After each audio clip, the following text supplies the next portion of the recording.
मान टले टल जाए, परिजन का मान न टलते देखा। प्रबल प्रेम का जहां दर्शन होता है वहां भगवान स्वयं भक्ति प्रदान करते हैं।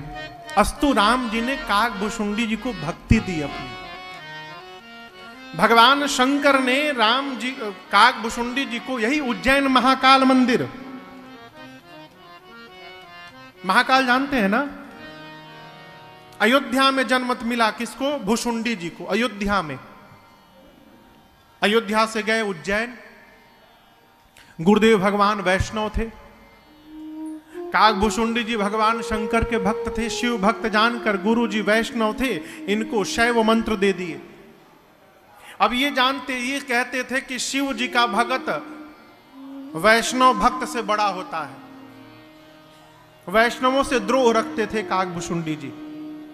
एक दिन महाकाल के मंदिर में बैठकर भगवान शिव की आराधना कर रहे थे, पीछे से गुरु जी आ गए। ये कथा कहती है भगवान की पूजा क्यों नहीं कर रहे हैं? उस समय यदि सद्गुरु आ जाए तो पूजा से भगवान से क्षमा मांग करके उठिए और अपने सद्गुरु का आदर सत्कार करके उचित स्थान दीजिए और फिर अनुमति लेकर पूजा करने आइए। श्रेष्ठ हमसे कोई आ जाए उनका सत्कार करिए। उदाहरण मानस में है, सीता मैया पार्वती जी की पूजा कर रही हैं। पूजा करने के बाद स्तुति बाकी थी। सखी ने आकर कहा कि राम जी आ गए हैं फुलवारी में।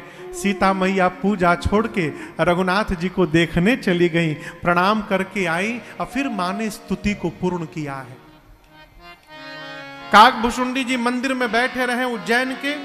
गुरुदेव भगवान आए, खड़े नहीं भय, खड़े नहीं भय।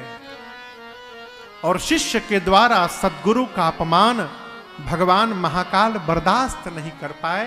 एक गर्जना भई महाकाल से, पापी गुरुदेव के आने के बाद अजगर जैसा बैठा है तू, श्राप देता हूं अजगर हो जा।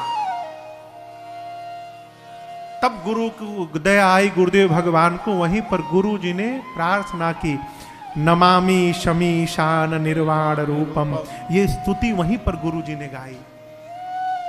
तब भगवान महाकाल ने कहा, अनेकों बार तुझे शरीर बदलना पड़ेगा, लेकिन तेरे गुरु के कारण तुझे आशीर्वाद देता हूं। जब जब तू शरीर बदलेगा तब तब तुझे कोई कष्ट नहीं होगा, और कितना भी शरीर बदल ले, किसी भी जन्म की तुझे विस्मृति नहीं होगी, याद बनी रहेगी। इसी प्रकार शरीर छोड़ते छोड़ते बाद में मनुष्य बने। माता पिता बचपन में गुजर गए उनके, किसके? भुशुंडी जी के। राम भगत थे, वन में निकल गए। लोमस ऋषि मिले। लोमस ऋषि के पास भुशुंडी जी ने कहा कि हमको सगुण भगवान के बारे में सुनाइए। भुशुंडी जी निर्गुण भगवान के बारे में सुनाने लगते। फिर थोड़ी देर बाद बोले हमको सगुण भगवान के बारे में सुनाइए। फिर वो सगुण से शुरू करते करते निर्गुण भगवान में पहुंच जाते। जब ऐसे 4-5 बार हुआ और ये बार बार बोले सगुण भगवान के बारे में सुनाइए, तो लोमस ऋषि को आ गया क्रोध। बोले मैं जो बोलता हूं वो नहीं सुनता है, कौवे जैसा कांव कांव करता है, जा श्राप देता हूं, चांडाल कौवा हो जा। उसी समय काकभुशुंडी जी कौवा हो गए। किसी ने कहा अरे आप मनुष्य से कौवा बन गए, अधम हो गए। बोले अधम नहीं, ये कृपा हो गई भगवान की।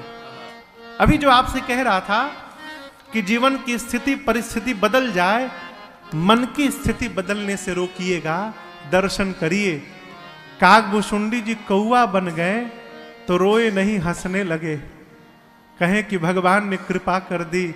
मनुष्य रहता, अयोध्या जाता, भगवान के द्वार पर द्वारपाल मुझे रोक देते, भीतर नहीं जाने देते। अब कौवा बन गया हूं, अब मैं उड़ के भगवान के आंगन में उतर जाऊंगा, मुझे कोई रोकने वाला नहीं है। ये भगवान की मेरे पर कृपा हो गई है।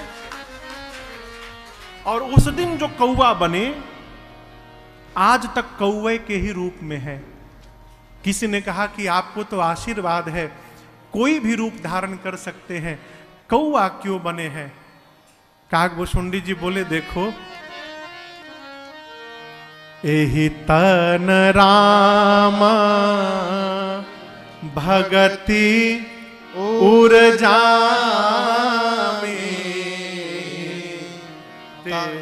ते मोही परम प्रिय स्वामी। काकभुशुंडी जी कहते हैं, इस कौवे के शरीर ने ही मुझे भगवान की भक्ति प्राप्त कराई है, इसीलिए मेरे लिए जितना पवित्र शरीर कौवा का है उतना पवित्र दूसरा कोई शरीर नहीं हो सकता। ये काकभुशुंडी जी महाराज मानस के चौथे घाट के वक्ता हैं।